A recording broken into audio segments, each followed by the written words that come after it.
Presentation of Idaho Reports on Idaho Public Television is made possible through the generous support of the Laura Moore Cunningham Foundation, committed to fulfilling the Moore family's legacy of building the great state of Idaho. Hello and welcome to Idaho Public Television's coverage of the 47th inauguration. I'm Melissa Davlin. And I'm Aaron Coons. Every 4 years in the state of Idaho, we witness a changing of the guard as the sitting elected officials turn over power to the next democratically elected men and women. And this all happens without bloodshed and without revolution. Today we see some familiar faces, but we also have some newcomers. Two new statewide officials, Superintendent and Secretary of State, will put their hands on the Bible and swear the oath of office for the first time today, joining the Governor, Lieutenant Governor, Attorney General, Treasurer, and Controller, who will be returning to their currently held positions. Let's take you out to a live shot of the Capitol right now. You're watching live coverage of the state of Idaho's 47th inauguration on the steps of the Capitol building in downtown Boise. Now, over the next hour, you'll see the state's newly elected state officials sworn in, and Governor Butch Otter will give his inaugural speech, making him the second governor in Idaho's history to be sworn in to 3 consecutive terms. You can see right now that the military band is playing. It's kind of chilly out there. 31 degrees, according to the National Weather Service, with a very light wind. Of course, that wind is where it really gets cold, but only 5 miles an hour from the south-southeast for this afternoon. And joining us to give us some analysis and his take is Dr. Jim Weatherby, who has sat through his share of inaugurations. What's your take on why the ceremony is so important? I think it's important to focus on state government, and even though all of these people, of course, have obviously run for political office, it's a way of learning a little bit more about them, and it's a good way to kick off a new administration, to find out from these people what plans they have and their statements. It gives us a little philosophical notion of where they are. For many of these folks, this isn't the first time that they've taken the oath of office this past week, actually. So this is more for the public, right? Yeah, this is more symbolic. There was a controversy a few years ago when it was discovered that, I don't remember which governor it was, had been sworn in privately before the inaugural ceremony. But you're right. All of these people have been sworn in, even the new ones, in a private ceremony. Now today, the only person giving an actual speech will be Governor Otter. In the past, has there been any news that has come out of the governor's inauguration speech, whether this governor or other governors? Or is that more for the state of the state? I think that's more for the state of the state. You remember the press conference yesterday with Governor Otter, very concerned about stepping on any message that he might have for the state of the state. I think we'll hear probably a philosophical statement from the governor, but we're not going to hear much detail. In terms of looking back over the past history of inaugurations, I can remember Dirk Kempthorne giving a very impassioned speech for states' rights that sticks out, or another inauguration in 1995 when Phil Batt was sworn into office, which represented the first time in 24 years that a Republican had been sworn in as governor. Yeah, we should point out right now that they're just getting things started, kicking things off. They're going to actually, as things progress, we'll start to see some of these elected officials escorted down the steps of the state capitol. We're going to start off with music, which you're hearing and seeing right now from the 25th Army Band, and then colors from the Idaho National Guard Joint Color Guard. Let's listen in.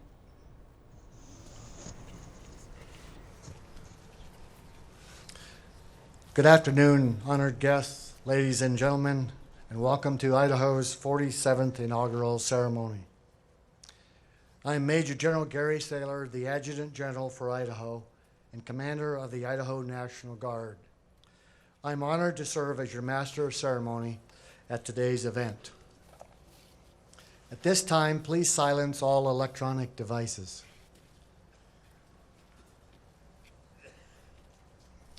It is now my pleasure to introduce your elected officials.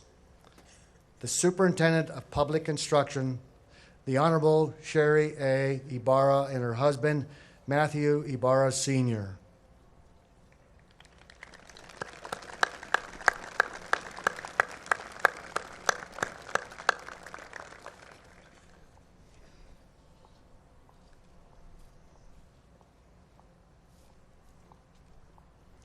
The State Controller, the Honorable Brandon D. Wolf, and his wife, Jana Lee.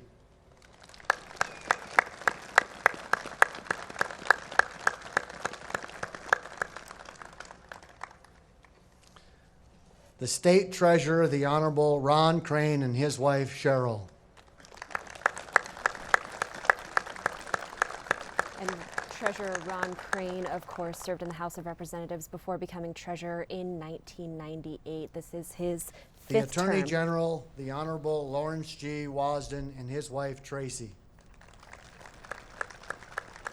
And this will be Lawrence Wasden's fourth term as Idaho's Attorney General. The Secretary of State, the Honorable Lawrence E. Denny, and his wife, Donna. Lawrence Denny, former Speaker of the House, taking over for longtime Secretary of State Ben Yasursa.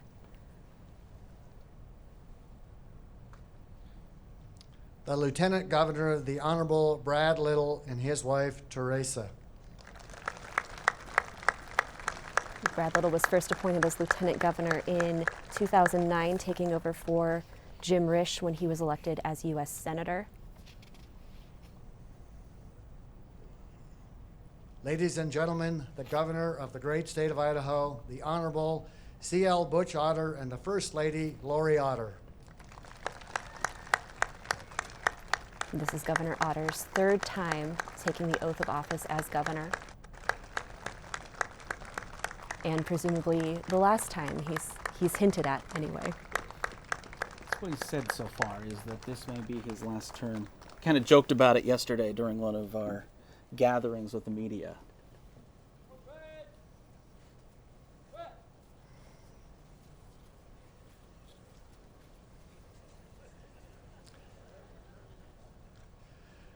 Ladies and gentlemen, please help me welcome our special guests.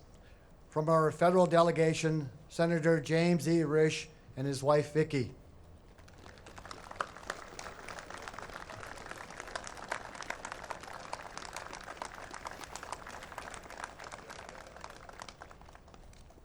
Please take your seats. She's saying in the last inauguration.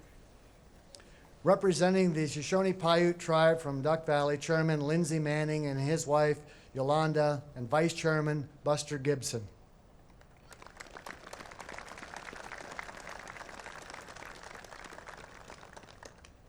The President of the Senate, the Honorable Brent Hill, his wife Julianne, and members of the Idaho Senate.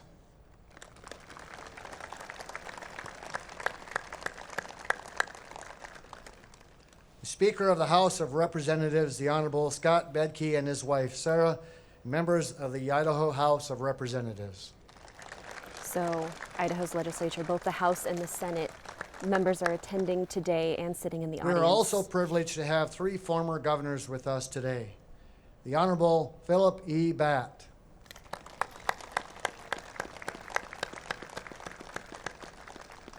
The Honorable Dirk Kempthorne and his wife Patricia.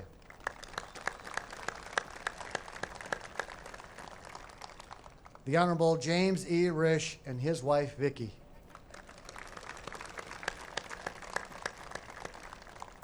It's interesting. Also that with Governor us today Andrus is former Secretary of isn't State, among the the Honorable Ben attendees. Yasursa and his wife Penny, and former Superintendent of Public Instruction, the Honorable Tom Luna and his wife Cindy.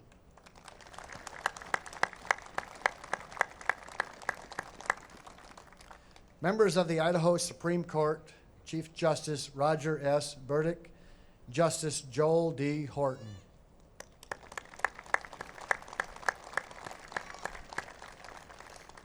Members of the Idaho Court of Appeals, Chief Judge John M. Melanson, Judge Sergio A. Gutierrez, Judge Karen L. Lansing, and Judge David W. Grattan.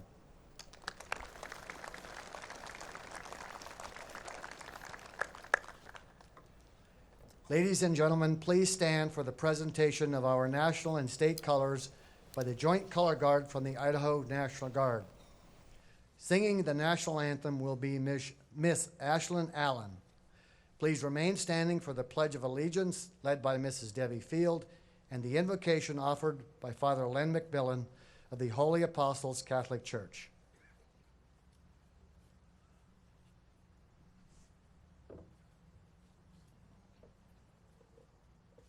Post the colors. Color guard, attention!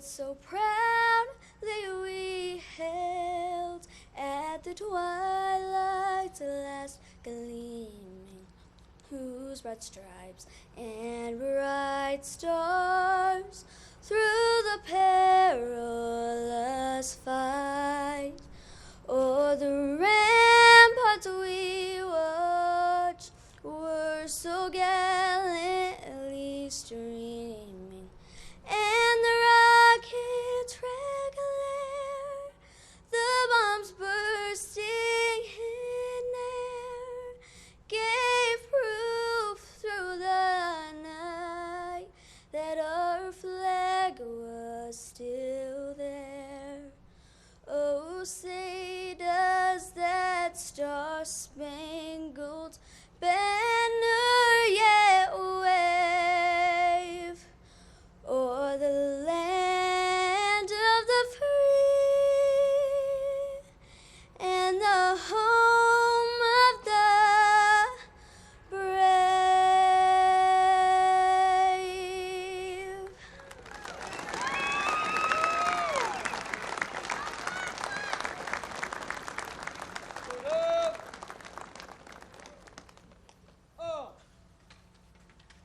Please repeat after me. I pledge allegiance to the flag of the United States of America and to the republic for which it stands, one nation under God, indivisible, with liberty and justice for all.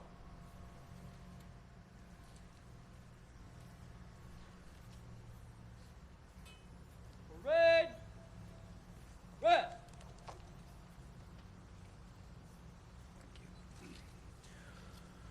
Almighty God, ruler of all life, you are the giver of all gifts. We pray for those who you have entrusted with the leadership in our state of Idaho. Give all our leaders a vision and a strong determination to accomplish it. We pray especially for Governor Butch Otter. May he be given the spirit of wisdom, knowledge, courage, and prudence. Give our governor and all those who advise him calmness in the face of storm, encouragement in the face of frustration, and humility in the face of success. Shelter Butch and Lori in the shadow of your love. Remind us today that you have shown us what is good and what you require of us: to do justice, to love tenderly, to walk humbly with our God. May our desire be to serve you, and in doing so, serve one another. We ask this through Christ our Lord. Amen.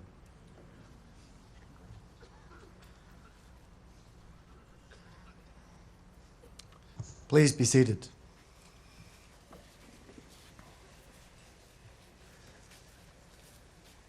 The Cecil D. Andrus Elementary Ambassadors Honor Choir will now sing "Here We Have Idaho."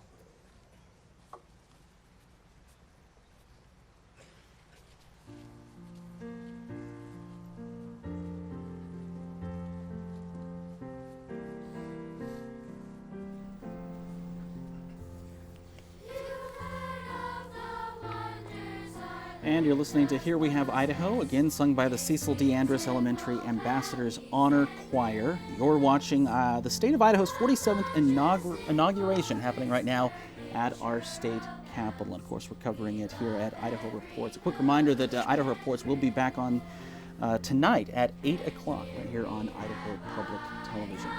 Looks like a very cold afternoon out there. 31 degrees. It makes you wonder, Jim, why they don't hold these things during the summer. Or inside. Or inside. They once, I don't know how often they did that. Looking through Governor Smiley's autobiography, he talked about his first inaugural, and it was held in the House of Representatives, indoors. I don't know when they moved it out, but at least in 1955 it was held in the well of the House. They decided it wasn't cold enough, so why not? Maybe why not so. stick it out there? And this isn't the only inauguration event that's going on this weekend. There's also a ball that's open to the public tomorrow night, right, Jim? A celebration, and people are welcome to come. There is a slight fee. What is it, $25? $25. I assume they can still register. It's still available for them. Tickets are available at inauguration.idaho.gov or at the door, $25. You can, and all of the proceeds go to covering the costs of the inauguration events, all of which, by the way, are hosted by the Idaho National Guard. So, and what's interesting about this is Idaho is one of the few states that doesn't actually have a partisan inauguration committee. It's one of the few states that where the Idaho National Guard, the National Guard, hosts it. And each state has different inauguration ceremonies, but in Idaho for a long time they've stayed pretty consistent like this, right? Well, as far as I know, I have to admit, of all of the public events, I suppose the inauguration is the one I have less focused on than any one. So I have bits and pieces of information here, but it is certainly an important event, and hopefully the people are enjoying it as they're viewing it. Right, and it looks like the elementary school choir is wrapping up, and coming up next, the oath of office. It is now my pleasure to present the Honorable Roger S. Burdick, Chief Justice of the Supreme Court of the State of Idaho. Chief Justice Burdick will administer the oath of office to the elected officials. It is my privilege to introduce the Honorable Sherry A. Ibarra, her husband Matthew Ibarra Sr., who will sponsor her for the office of Superintendent of Public Instruction, and their son Matthew Ibarra Jr., and Mr. Tim Corner, who will hold the Bible for the swearing in.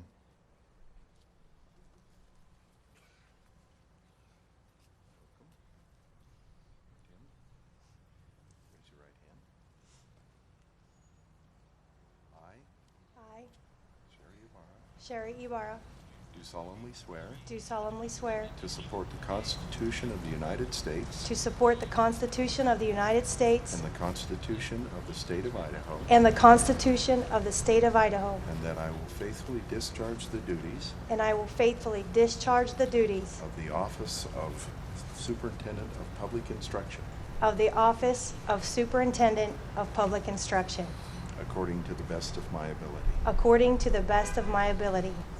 Congratulations. Thank you. Very good. Congratulations.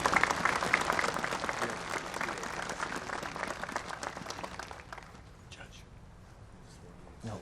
Yeah, you can sit there if you want. Would be seated. It is my privilege to introduce the Honorable Brandon D. Wolf and his wife, Jana Lee, who will sponsor him for the office of State Controller. Thanks, Joe. Wonderful. Chief Justice Burdick, I have the privilege of presenting the Honorable Brandon D. Wolf, who, having been duly elected and qualified, is ready to receive the oath of office as State Controller for the State of Idaho. Very good. Good to see you again. Brandon? Thanks, Chief. Repeat after me. I, Brandon D. Wolf, do solemnly swear do solemnly swear that I will support the Constitution of the United States that I will support the Constitution of the United States and the Constitution of the State of Idaho, and the Constitution of the State of Idaho, and faithfully discharge the duties and faithfully discharge the duties of the office of State Controller of the office of State Controller according to the best of my ability. according to the best of my ability. So help me God. Very good. Brandon, Thank you. congratulations.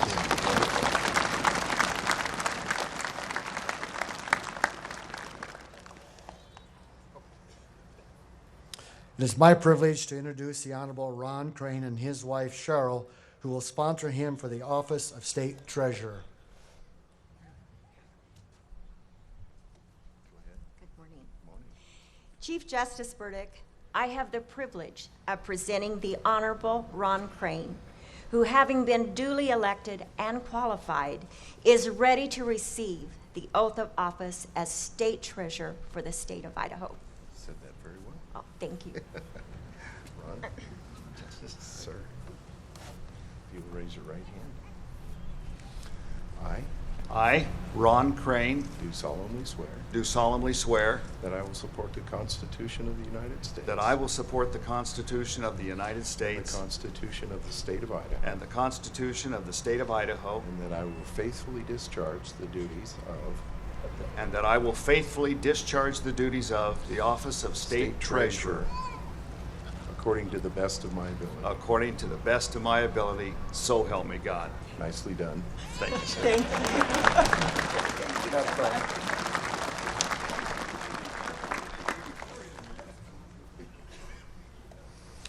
It is my privilege to introduce the Honorable Lawrence G. Wasden, his wife Tracy, and his parents Jack and Karma Wasden, who will sponsor him for the office of Attorney General.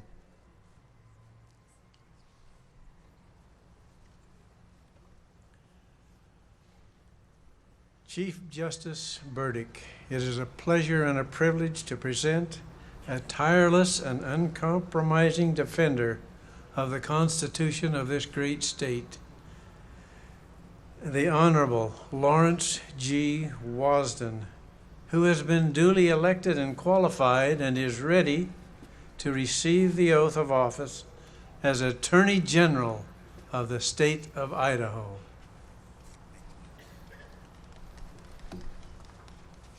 He's proud, isn't he? He is. I, Lawrence Wasden, Do solemnly swear do solemnly swear that I will support the Constitution of the United States that I will support the Constitution of the United and States the Constitution of the State of Idaho, and the Constitution of the State of Idaho, and that I will faithfully discharge the duties and that I will faithfully discharge the duties of the office of Attorney General of the office of Attorney General according to the best of my ability. according to the best of my ability, so help me God. Very well. Thank you very much. Tracy, wonderful to see you again.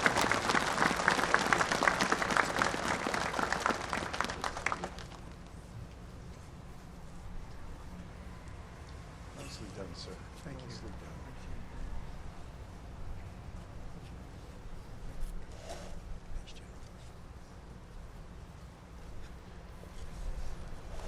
It is my privilege to introduce the Honorable Lawrence E. Denny, his wife Donna, and son Michael E. Denny, who will sponsor him for the office of Secretary of State.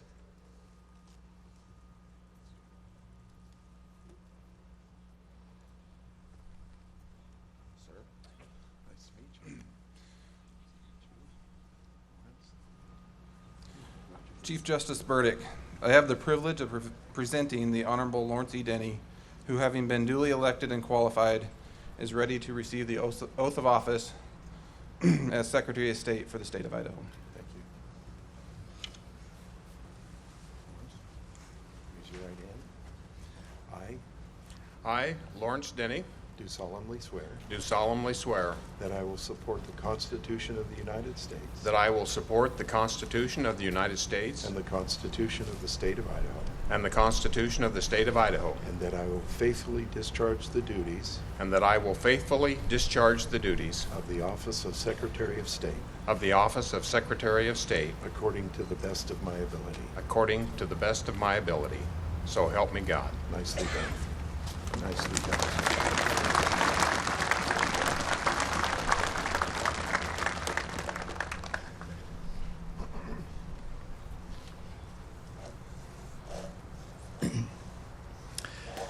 It is my privilege to introduce the Honorable Brad Little, his wife Teresa, and former Governor, the Honorable Philip E. Batt, who will sponsor him for the office of Lieutenant Governor.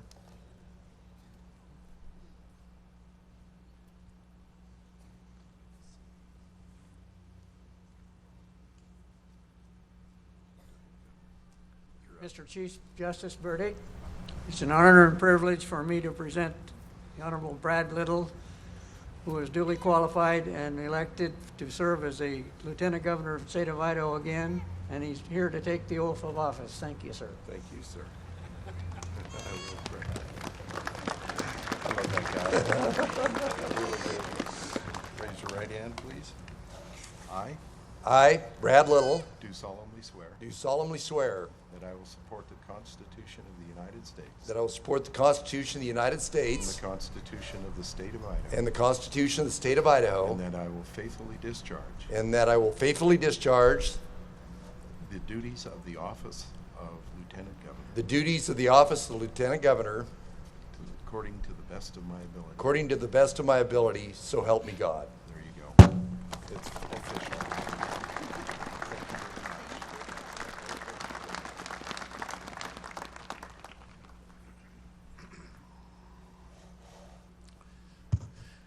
Ladies and gentlemen, it is now my pleasure to present the Governor of the great state of Idaho, the Honorable C.L. Butch Otter, and his wife, the First Lady of Idaho, Lori Otter.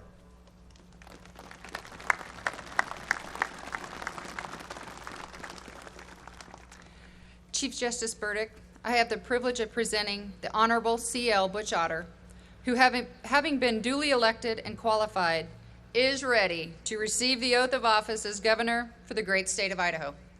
Nicely done, Governor. Thank you, Roger. I, C.L. Butch Otter, Do solemnly swear do solemnly swear that I will support the Constitution of the United States that I will support the Constitution of the United States and the Constitution of the State of Idaho, and that I will support and defend the Constitution of the state of Idaho, and that I will faithfully discharge the duties of and that I will faithfully discharge the duties of Governor of State of Idaho as Governor of the state of Idaho according to the best of my ability. according to the best of my ability, so help me God. There you go. Congrats. Thank you. Nicely done, Larry.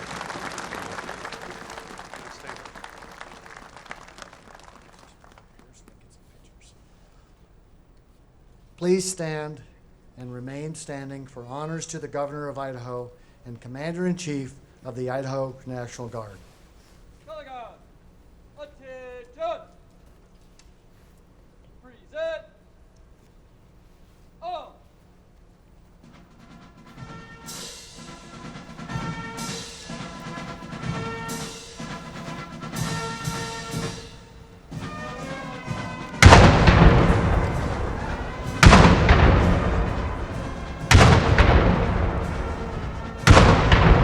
The State of Idaho Inauguration happening right now in downtown Boise. The cannon salute happening, and you just watched the state's statewide officials take the oath of office. This is our leadership team. Is there any thoughts you would care to add to this, Jim? What did you see here? What was interesting to you? Well, it was interesting who supported or presented each candidate. I don't know how much they've changed. I believe it was 1999 when Ron Crane first became treasurer, that his son Brent introduced him or provided a few remarks that stood out in my mind in terms of how poised he was, and I thought, well, this is a budding politician. Of course, now he's a longtime member of the House of Representatives. And we're going to go back to the State House now for the governor's inauguration speech. Ladies and gentlemen, it is a privilege to introduce the Honorable Brent Hill, President of the Idaho Senate.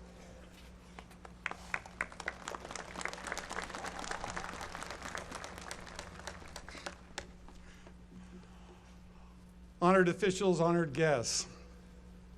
You know, I've known about Butch Otter for over 40 years now. I have to admit, when he first became a member of the Idaho State Legislature back in 1972, I wasn't paying that much of attention. But when he became our lieutenant governor in 1986, and then our congressman in the year 2000, I took note.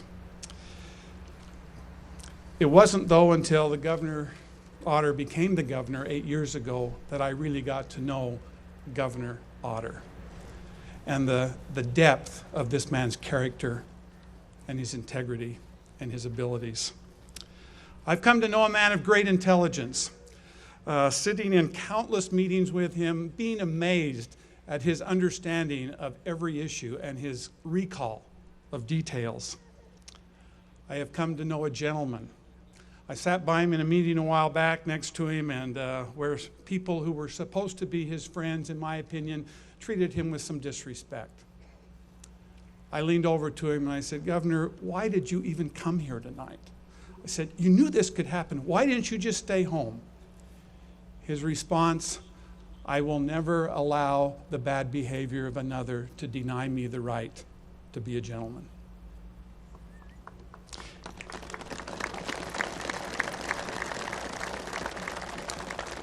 I've witnessed a man of great love and compassion, watching him agonize over the harshness of a recession that devastated people's businesses, people's jobs, people's lives.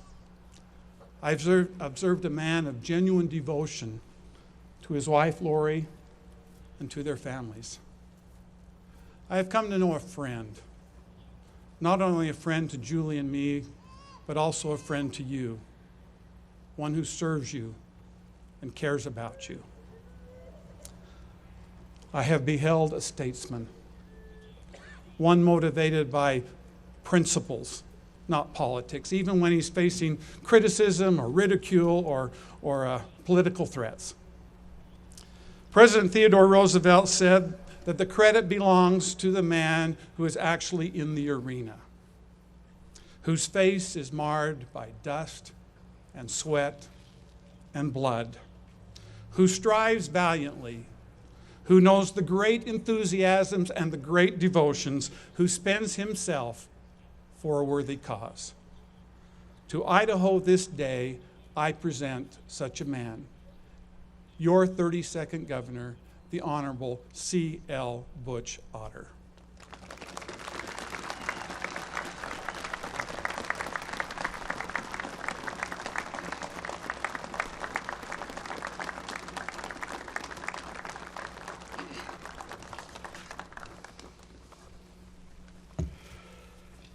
Thank you.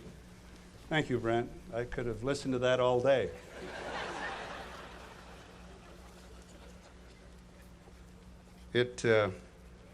I must tell you, my feelings are a bit tender, but my spirits are high, especially after that introduction, and especially with the folks that are here today. However, I have taken notice, and I want to appreciate the Department of Administration for putting the names on those chairs of the people that aren't here, because we will take attendance.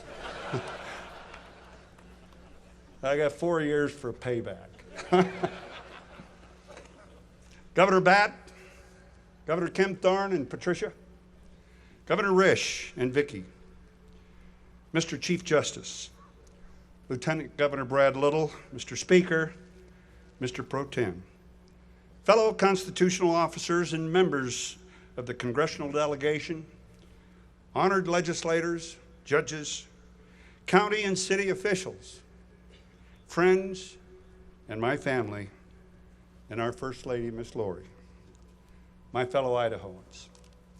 I want to begin off script because I want to welcome my mother, who by the miracle of television and Channel 7 is joining us from Karcher Estates as she anticipates the anniversary of her 100th birthday on February 9th.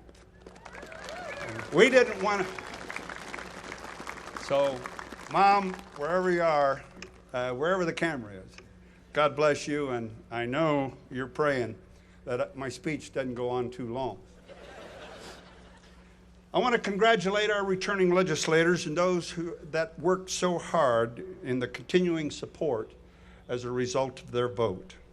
And my sincere thanks to our newly elected legislators who are entering that arena of public service at a very challenging time and an exciting time in Idaho's history. I also want to extend my compliments and best wishes to my fellow constitutional officers and the many other individuals at every level of government who work hard to earn and keep the people's confidence.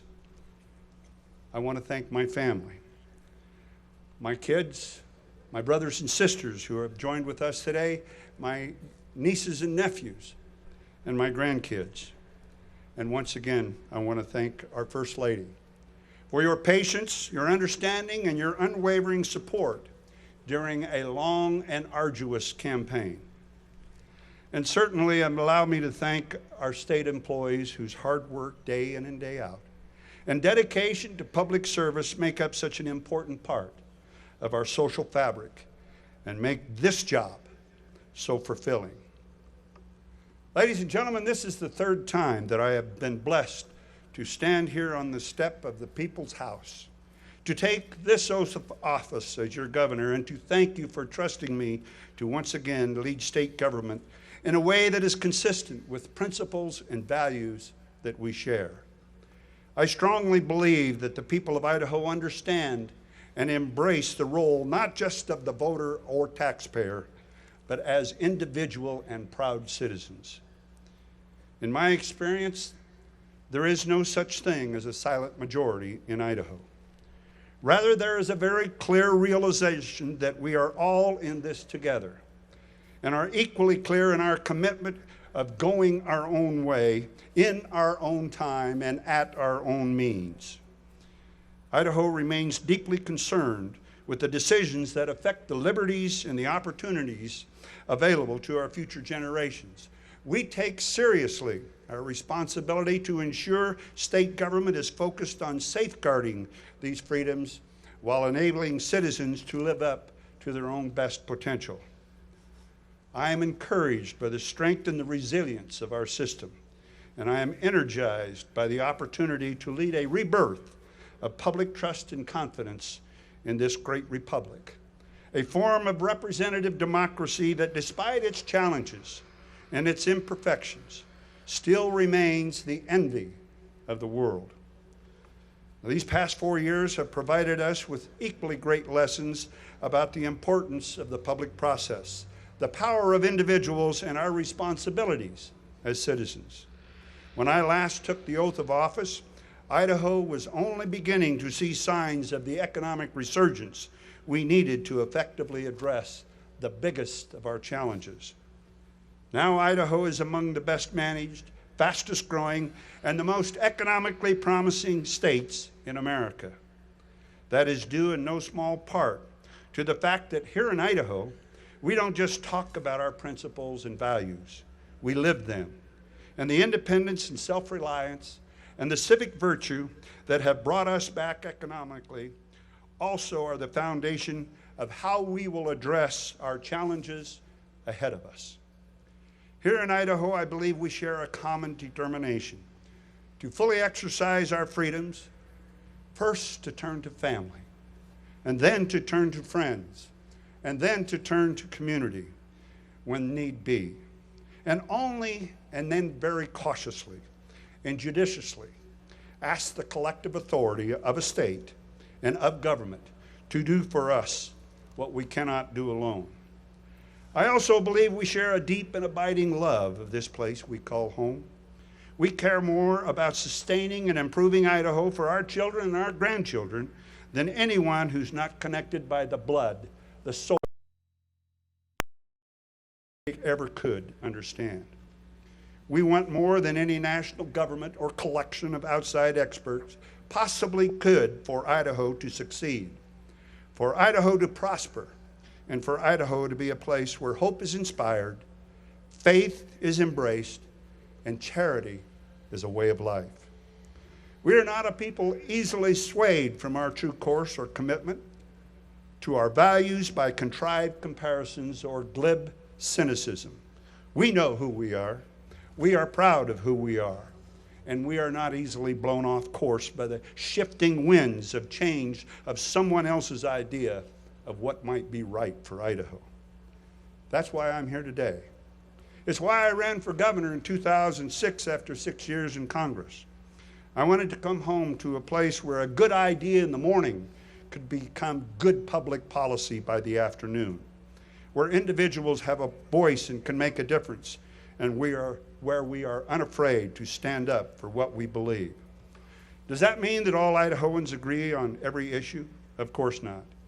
We are, as the good Lord made us, individuals first and foremost, and our differences are what make us special and irreplaceable. It's a matter of protecting our values by practicing them.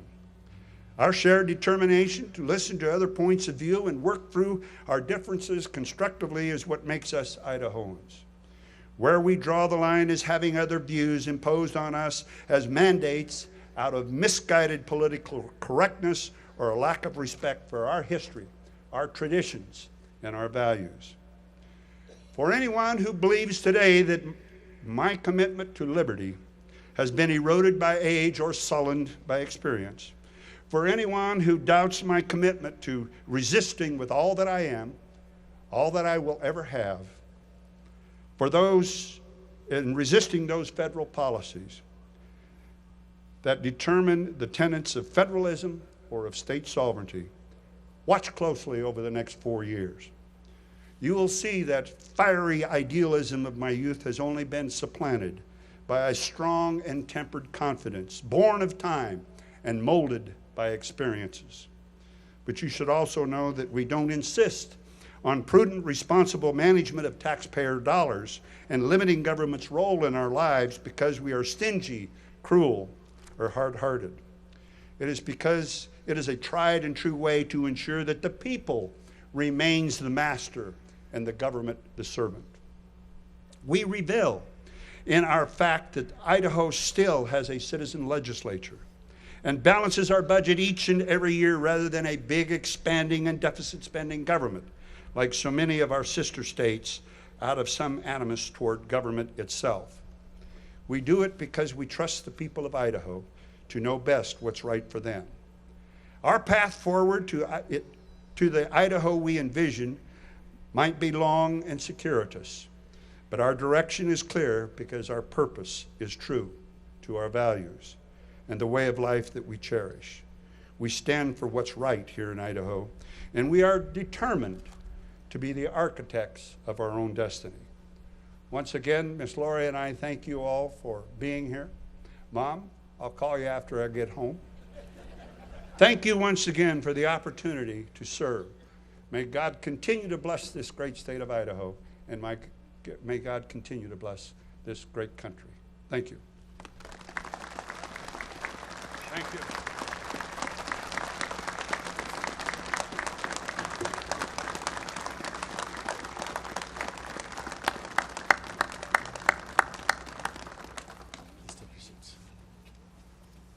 Please take your seats. Thank you, Governor Otter. Now, Miss Ashlyn Allen will sing God Bless the USA.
Live coverage of Idaho's 47th inauguration ceremony. So Governor Otter just gave his inaugural speech and some interesting shots fired there, I thought. What do you think, Jim?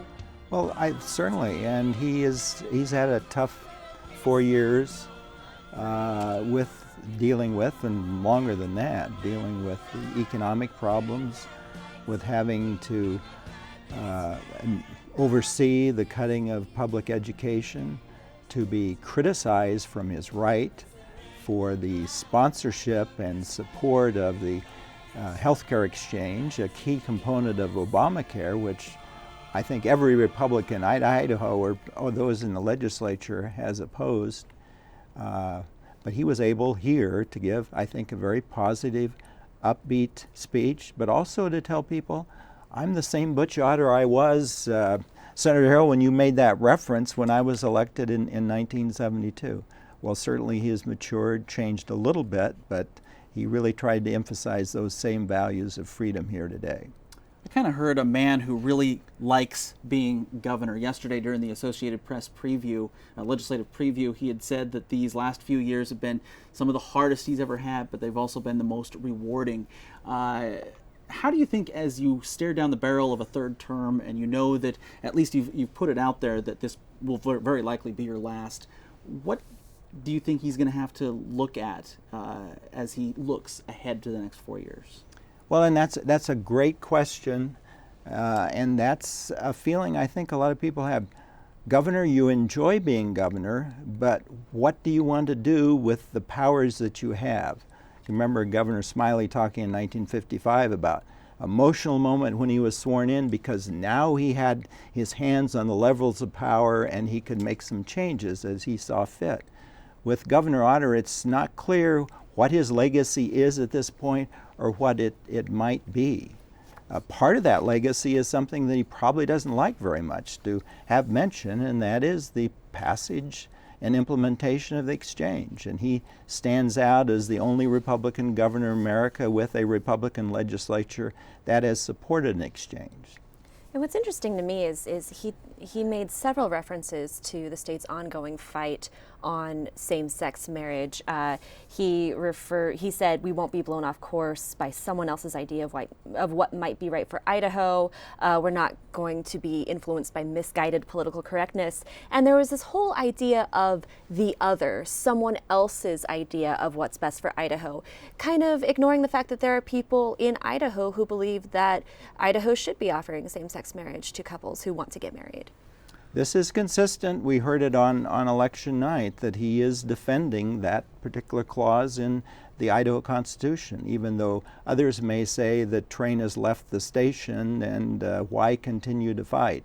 But there is division now within the courts, and ultimately the Supreme Court will make that determination. But he's really hanging in there in terms of defense of that particular constitutional provision that was passed a few years ago by the voters. What's changed in the way he presents himself now than he did, say, 2 terms ago?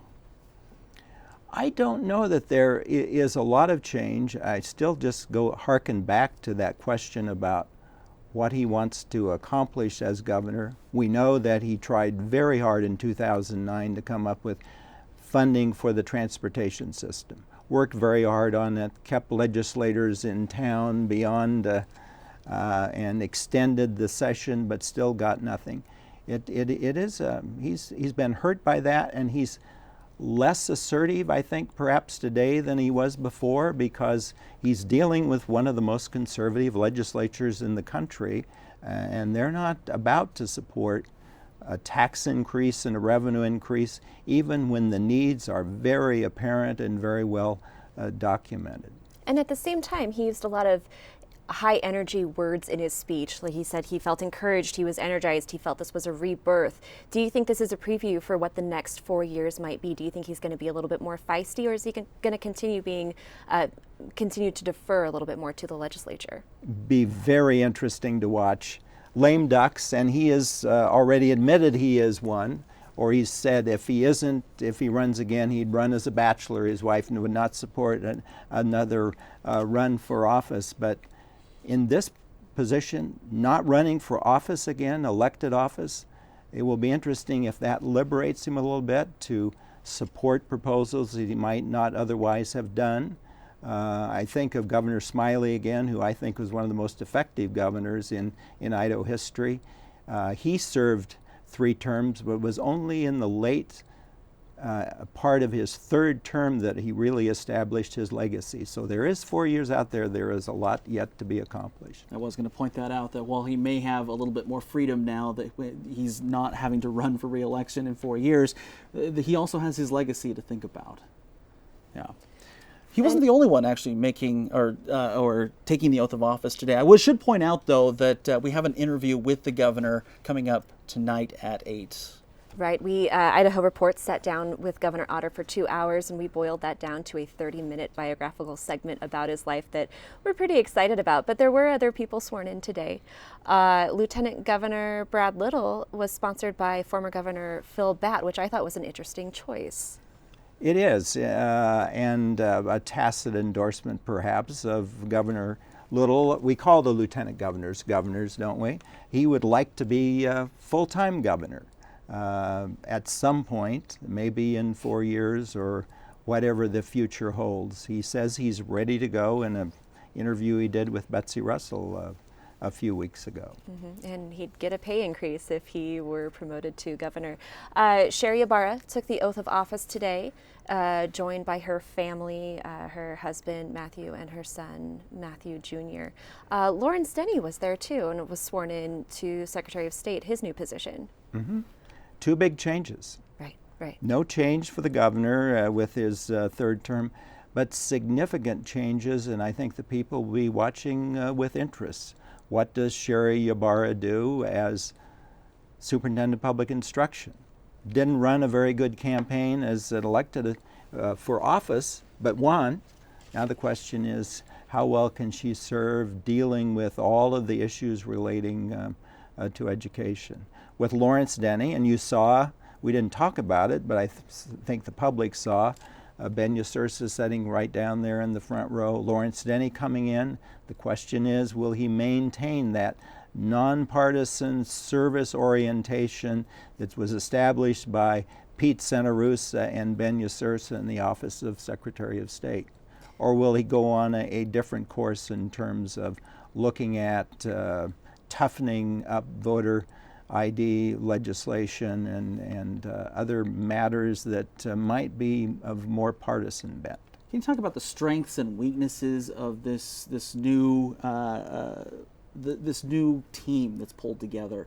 What's going to be easy for them, and what do you think they might run into that may not be quite as easy? Well, and it's interesting you say team, because they do look like they're a team, but these are very strong individuals. And they may agree philosophically on some issues, but as we see with Sherry Ybarra, she's talking about the Common Core and testing, and she wants to put it off for a year. And then we heard in the AP press conference or question period yesterday, I think, and you can confirm this, that the governor was disagreeing with that approach, I think. Specifically with the tiered licensure and the career ladders, and she never said that she didn't support it, but she wanted to kind of put the brakes, just tap the brakes a little bit and slow the implementation. What was interesting was Governor Otter yesterday at the AP Associated Press preview said that he would like to move forward and he would like to do so. The State Board of Education has already said that they want to do this, and I don't know if move aggressively is the correct way to say it, but they do want to move on this. Teachers have expressed their hesitation. And what was interesting, in a follow-up interview with Idaho Education News and 6 on Your Side, Superintendent Ybarra said that she didn't say that she misspoke, but she clarified, saying, I'm not against this, and maybe we should go ahead and move forward on implementation. So I wonder what part of the governor's opinion might have influenced that backtracking, so to speak. Well, and that's an excellent question, because we saw the interaction between Governor Otter and Superintendent Luna. And particularly, I can remember the last budget address that Governor Otter made, and Superintendent Luna came out immediately criticizing it. Let's watch very closely, as we will, as will be viewed on public television. The governor's budget address followed, 2 weeks later, when Superintendent Ybarra brings forth her public schools budget, and how those numbers might vary. But all these elected officials, they're all Republican, but they certainly have some significant policy differences, and we'll see those play out over these next 4 years. And you know what's interesting, there are two different ways that Superintendent Ybarra's administration could go. You see that she is a political newcomer, and when you look at who donated to her campaign, who helped her out, you see that she doesn't really owe her political success, the win, to anybody, that she did this by herself, and so she doesn't owe anything to anyone.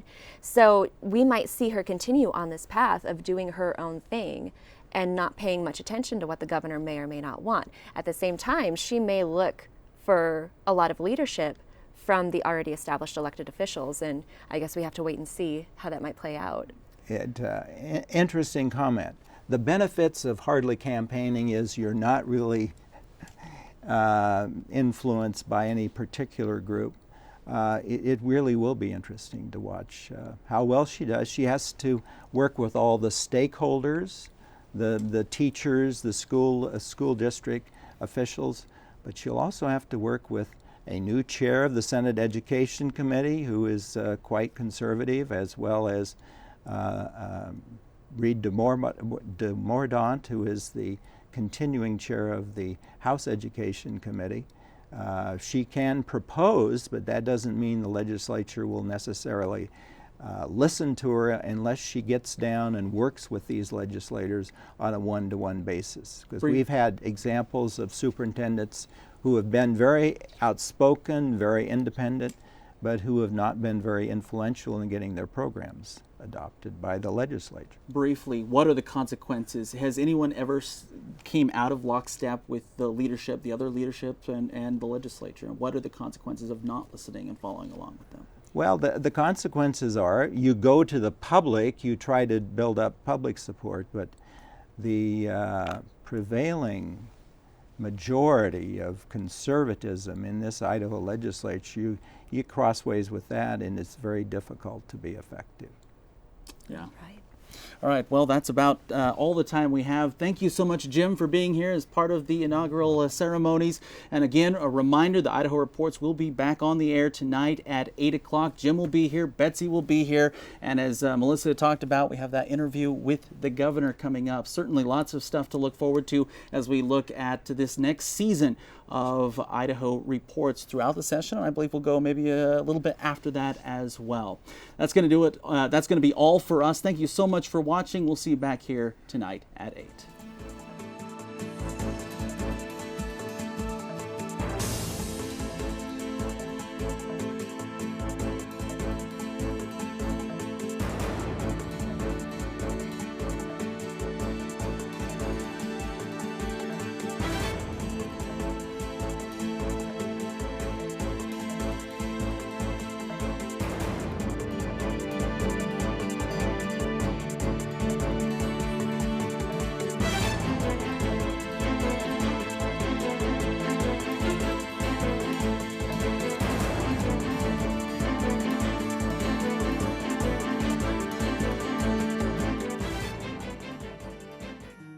Presentation of Idaho Reports on Idaho Public Television is made possible through the generous support of the Laura Moore Cunningham Foundation, committed to fulfilling the Moore family's legacy of building the great state of Idaho.